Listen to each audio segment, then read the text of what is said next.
रूस और यूक्रेन के बीच हो रहे युद्ध में कई भारतीय यूक्रेन में फंसे हुए हैं। यूक्रेन से भारतीयों को निकालने के लिए केंद्र सरकार लगातार प्रयास कर रही है। इसी के चलते लगातार भारतीयों को यूक्रेन से भारत वापस लाया जा रहा है। इसी के चलते बाजपुर का एक युवक यूक्रेन से वापस लौटा, जहां युवक का स्थानीय प्रशासन ने स्वागत किया। आपको बता दें कि रूस और यूक्रेन के बीच युद्ध लगातार बढ़ता ही जा रहा है, जहां कई भारतीय युद्ध के चलते यूक्रेन में फंसे हुए हैं और भारत सरकार से लगातार घर वापसी की मांग कर रहे हैं। वहीं भारत सरकार लगातार यूक्रेन में फंसे भारतीयों को वापस लाने के लिए प्रयास कर रही है।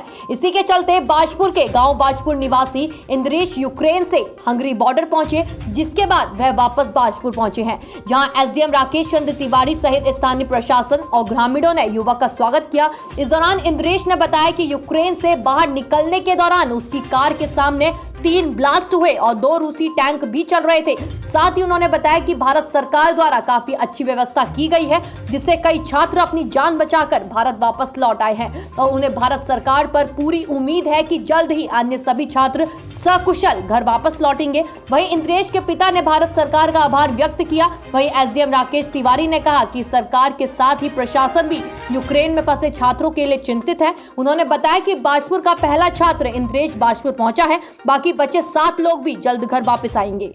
देखिए, परेशानियां तो बहुत है वहाँ। अभी सिचुएशन वहाँ इतनी ख़राब है कि वहाँ के सिविलियंस को भी अटैक हो रहे हैं। उनके ऊपर भी 2-3 दिन पहले से सिविलियंस को कुछ नहीं बोल रहे थे वो, लेकिन अभी सिविलियंस भी मारे जा रहे हैं। अभी 2 दिन पहले ही 2 स्टूडेंट जो 4th ईयर में थे उनकी डेथ हो गई है वहाँ। और अब तो बिल्डिंग पे भी अटैक कर रहे हैं, डायरेक्टली मिसाइल गिरा रहे हैं, एयर स्ट्राइक चल रहा है, ब्लास्टिंग चल रही है। हम जब निकले थे तो हम भी रिस्क लेकर निकले, क्योंकि एम्बेसी ने बोल दिया था कि अपने ओन रिस्क पे निकल सकते हो तो निकलो, वरना छुपे रहो। अब छुपे रहते तो वहाँ पे काम खराब ही है, तो हम रिस्क लेकर निकले। गाड़ी की हमने $300 की गाड़ी की, जहाँ 300-400 रुपये में हो जाती है गाड़ी। लेकिन बंदा, वो गाड़ी वाला भी ठीक था जिसने हमें रेलवे स्टेशन तक पहुँचा दिया, और उस हिसाब से हम ट्रेन पकड़ के वहाँ से बॉर्डर हमने क्रॉस किया 1700 किलोमीटर दूर। फिर वहाँ से हम हंगरी बॉर्डर गए। हंगरी बॉर्डर से हमें प्रॉपर अच्छी फैसिलिटीज़ दी गई गवर्नमेंट के थ्रू अपनी। तो मोदी जी ने और हमारे स्टेट की गवर्नमेंट ने सारी व्यवस्थाएं कर रखी थी सब ने, तो उसी हिसाब से हम वहाँ से निकले। फिर हम उत्तराखंड सदन गए हैं, वहाँ से हमें ट्रांसपोर्टेशन और फूड प्रोवाइड किया गया है। देखिए, वहाँ सिचुएशन खार्किव में ऐसी सिचुएशन है कि वहाँ गवर्नमेंट जा ही नहीं पा रही है। रियलिटी ये है कि वहाँ गवर्नमेंट जा ही नहीं पा रही है, ना तो यूक्रेन की ना ही इंडिया की, क्योंकि एम्बेसी ने भी हमारे साफ कह दिया है कि तुम अगर वहाँ से निकल सकते हो अपने ओन रिस्क पे निकलो। वहाँ गवर्नमेंट कोई फैसिलिटीज़ प्रोवाइड नहीं कर सकती, क्योंकि वहाँ पे ब्लास्टिंग हो रही है। 50 से 60 बॉम्ब डेली फूट रहे हैं वहाँ पे। डे बाय डे वहाँ की सिचुएशन ख़राब होती जा रही है। बंकर में बिताए हैं, बिस्किट वगैरह खा के।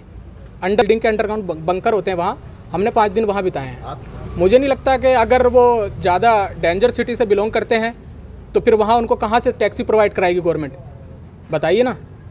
अगर डेंजर सिटी में है तो वहाँ से टैक्सी प्रोवाइड कराने का चांस ही नहीं है। और अगर वो कहीं बॉर्डर के आसपास हैं तो वहाँ फैसिलिटीज़ अवेलेबल हैं, वो खुद से भी टैक्सी कर सकते हैं। और रसिया के युद्ध होने पर हमारे जो जनपद के और देश के जो बच्चे वहाँ मेडिकल स्टूडेंट के रूप में पढ़ाई कर रहे थे, तो उसके लिए हमारी जो सेंट्रल गवर्नमेंट है, स्टेट गवर्नमेंट बहुत चिंतित थी और लगातार इनसे संपर्क किया जा रहा था। इसी के परिप्रेक्ष्य में शासन प्रशासन डीएम साहब के नेतृत्व में यहाँ हम लोग भी जैसे सूचना प्राप्त हुई, धीरे धीरे इनसे संपर्क किया गया, इनके परिजनों से संपर्क किया गया, इन लोगों से बातचीत की गई और इनके कुशल वापसी के लिए लगातार प्रयास किया गया। और इसी का परिणाम है कि आज परगना बाजपुर के जो 7 बच्चे वहाँ यूक्रेन में फंसे थे, उनमें सर्वप्रथम इंद्रेश की वापसी हुई है और सभी लोग खुश हैं। पूरा हमारा परगना खुश है, जनपद के लोग खुश हैं। इनके साथ 2 बच्चे और आए हैं, तो सभी लोग खुश हैं। और इसी तरह के कुशलता से सभी बच्चे जो वहाँ मेडिकल की पढ़ाई करने गए थे, उनके वापसी की कामना करते हैं।